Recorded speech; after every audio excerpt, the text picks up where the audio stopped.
Today I want to start by singing a song, a Kikuyu song, and it goes like this. Hana neatoraga atare nakana. Na na na na na na na na na na na na na. I'm not a muimbi, but the song says that there was a woman named Hannah who lived for a long time without a child. And this woman used to have a friend called Penina. And Penina used to laugh a lot at Hannah because she didn't have a baby. Hannah continued praying. Hannah was a prayerful woman. She continued praying and praying and praying. And she used to tell God that whenever she bless her with a kid, she's going to make that baby dwell in the house of the Lord. And because God is faithful, God finally decided to bless Hannah with a kid, with a baby named Samuel. Hello, friends. Welcome to Gadoni Diaries, a home of real life stories. If you haven't subscribed, kindly subscribe and also like this video so that it can be recommended to a lot of audience here on YouTube. Asanteni sana, my people, for the amazing love and support. I don't take it for granted. Welcome to another episode. And today, I just want to share a story, the story of my life about my journey to conceiving. And the struggle that we go through when like tumeingia tu kwa marriage, the pressure ambayo inakuanga pale of you guys wanting to conceive and maybe you are not able to do that. I want to start this story by telling you how it was and all that. Wakati ambaye nilimalizana na mambo za kusoma, I was still in my college, nikamalizana na college. I remember I used to date. And at one point, I decided to go for an injection, Depo injection. I went to the hospital. They told me about the advantages and disadvantages of Depo injection, but I still went ahead and told them that I really want to get this injection because I wasn't ready to get a baby kama sijaingia into marriage. So many years later, I remember like wakati niliingia in my marriage and for me, I was looking forward to have babies. And when I was still a young girl, I remember I used to tell myself when I grow up, I just want to like have a family, have so many children and all that. So when I entered into my marriage, the first year, a few months after like entering in my marriage, I remember like I went for a Depo injection. Like this was for the second time. I went ahead nikadungiwa Depo injection, and after 3 months, that was it. Now our journey started of us like wanting to have a baby. I remember trying, like we started trying, like we wanted to conceive, like we tried, and nothing was happening. We tried during the first year, and nothing was going on, like haikuwa successful. The first year was like maybe we just need to give ourselves time, but kuna ile hope ilikuwa ishaanza kuishaisha, and we used to have a lot of stress asking ourselves what might be the problem, what is going on. And as human beings, as always, unaanza kujishuku, unaanza kujiambia like maybe you need to go and see a doctor or something. But let me tell you guys, during the first year, the pressure was already increasing because remember like your family wameshajua like we've entered in marriage, and they expect you guys like to have a baby. So the pressure started when we were on our first year of marriage. Hapo ndo pressure ilianza, like what is going on, why you guys not having any baby, like tunataka kuitwa shosho, sijui tunataka kuitwa auntie and all that, and nobody understood what was going on. First year ikaisha, the pressure still was the pressure ilikuwa bado ina increase. People were saying that that girl isn't ready for marriage, that girl is a slay queen and all that. People started judging even without understanding what was going on. The second year, I remember when we started our second year of trying, we tried, during the second year, you can imagine kuanzia January mpaka December, you're just trying and nothing is happening. And it reached to that point ambaye I really wanted to know what is the problem. Like I just wanted to go for a doctor checkup. I used to go a lot and nothing, nilikuwa naambiwa like hakuna kitu yoyote inafanyika, you're just okay and all that. And I was wondering what was going on. Like when tukiingia in marriage, like I don't know what ni nini inaendeleanga na men, because like they kinda don't want to go to hospital. They kinda believe that sisi wanawake ndo tunakuanga na shida, or I don't know, because I was the one going to the hospital for these shakeups. The second year ikaisha, as on this journey of waiting, still waiting for the Lord. Ili reach ile point enye like I gave up, like even praying. And nakumbuka nikiambia God, let your will be done now, because I've tried and obviously kama vitu hazitaenda like vizuri, obviously I'll be the one like kuambia niko na shida. The second year wakati iliisha, tukaingia on our third year of trying. I'm telling you guys, sasa hapa pressure ilikuwa imefika 100%. People judging, a lot of things going on, like talking without even understanding what was going on. Our third year kaisha with our challenges and all that. Kila mtu ako hapo, we are going to work, keeping ourselves busy and all that. Ilifika mahali like we gave up with the journey of conceiving, tukaachana na hizo story. And nakumbuka wakati our third year ilisha, like in marriage third year imefika, ndo hiyo, no babies, no nothing, no any achievement like of conceiving and all that. Ikaisha. And I remember when wakati mi nilijua niko pregnant, I knew that I was pregnant when I was 5 months, like heading to 6 months.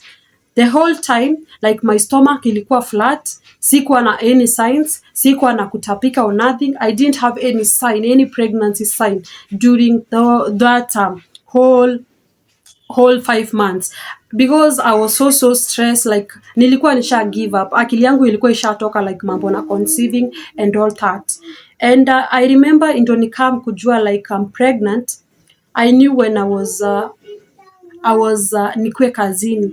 Ushaifika ile point yenye like each and every day for the first 1 year, 2 years, 3 years, kazi yako ni kubuy like pregnancy kit, unakuja unapima and only one line ndio inatokea. You haven't been using any family planning. Remember nilikuwa nimetumia Depo like twice, wakati ambayo nilikuwa on my dating na wakati ambayo niliingia kwa marriage hapo mwanzo ndio nilitumia Depo injection.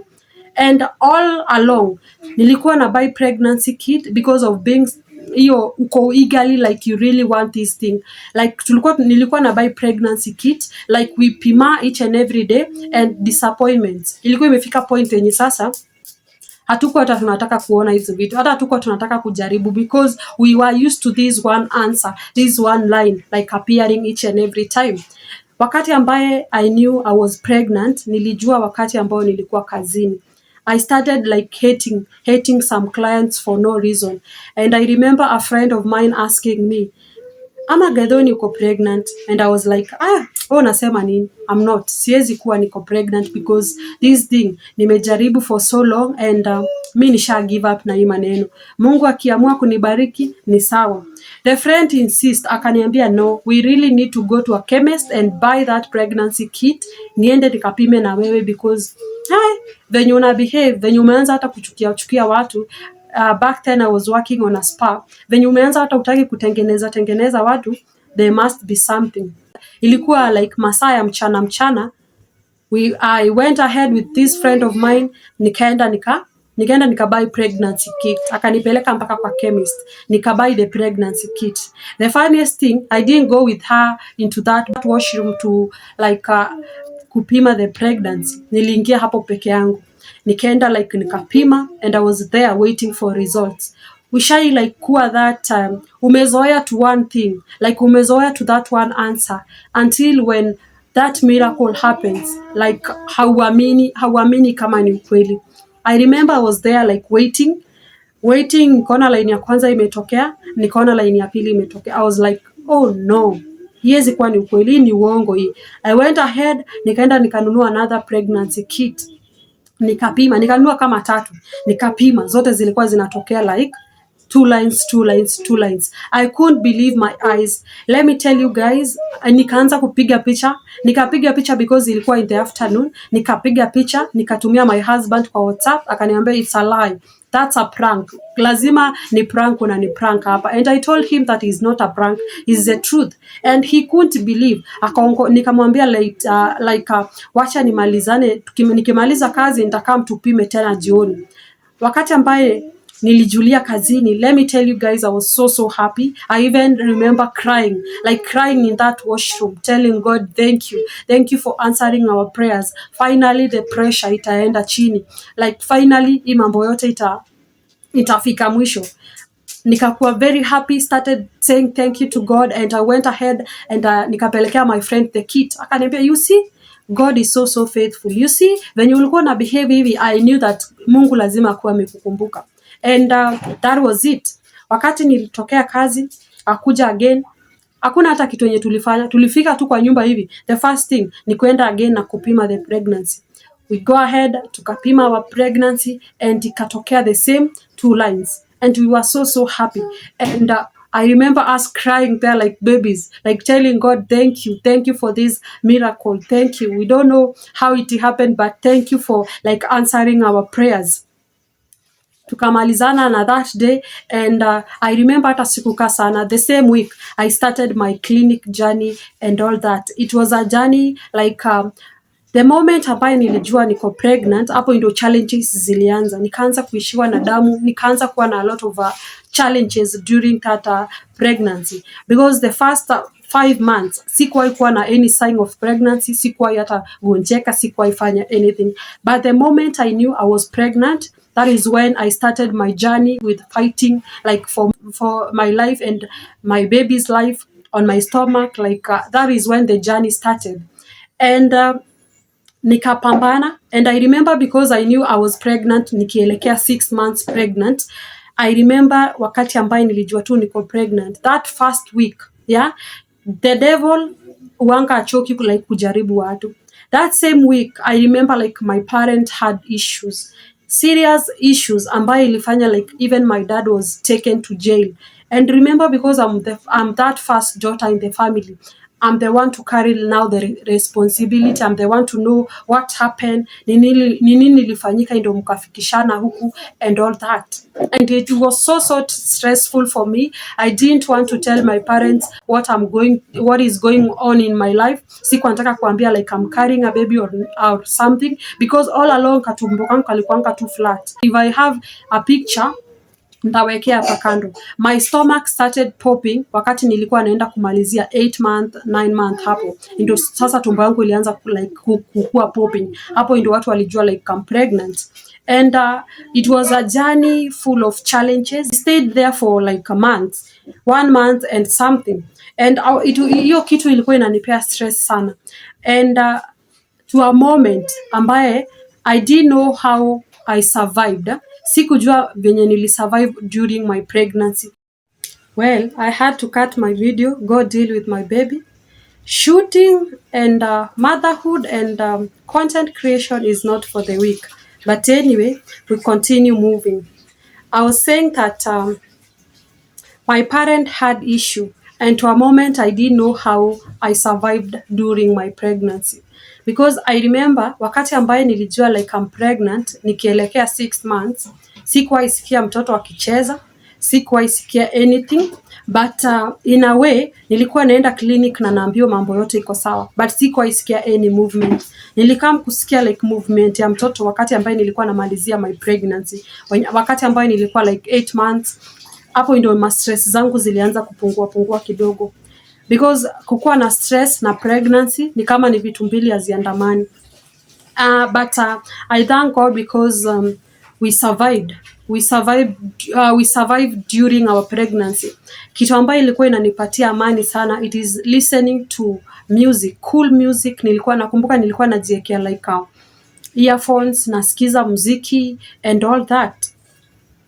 The reason as to why nimeamua niwapatie hii story is because most of us as women, most of us wakati tumekuwa wasichana, maybe we want to tumeingia kwa marriage, because dream yetu sisi wote inakuanga like tuingie kwa marriage na of course tupate like watoi na to build a family, is to let you know that sometimes unaweza kuwa challenge, like unaweza jaribiwa and inaweza kutake long like for you to conceive, or unaweza ingia tu hivi na uconceive.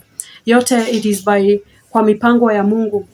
But today I won't advise anyone like kama haujaingia into marriage na maybe you are looking forward to getting babies, siwezi advise mtu akimbilie kudunga hizi sindano za family planning, ukimbilie kufanya family planning na bado haujaingia into marriage, because that thing can bring you problems. Mi kitu iliniletea hizi maproblem zote is story na like kudunga hii Depo injection, and it really costed me in a big way. And finally, after waiting for 3 years, God akaamua like it is my turn. I'm going to give you like after sasa nimemalizana na pregnancy journey, we are going to talk about motherhood, we are going to talk a lot of things about hizo story pia na kwenda like labor and delivery and all that. I'm going to give you my experience, my story, how it was. Yes, I just wanted to share this story to encourage someone and to let you know that unaweza kuwa on your waiting journey. Sio lazima ikuwe ni waiting journey ya kupata mtoi. Unaweza kuwa unatrustia God akubless na a lot of things in your life, and maybe at the moment uko in that waiting journey ambaye bado haujapata, ambaye bado haujaweza kupata like hiyo kitu ambayo unatamani sana. But be still, keep on hoping, have faith, and mambo itakuwa amazing. Thank you so much guys for watching this video. Keep on trusting in God. Thank you my people for watching this video to this amazing point. I don't take it for granted. Kama bado hauja like, you can share. Yes, na kama bado hauja subscribe to the channel. We continue growing together. Asanteni sana guys. I'll have to see you on the next episode of Gathoni Diaries. It's a bye for now. Bye.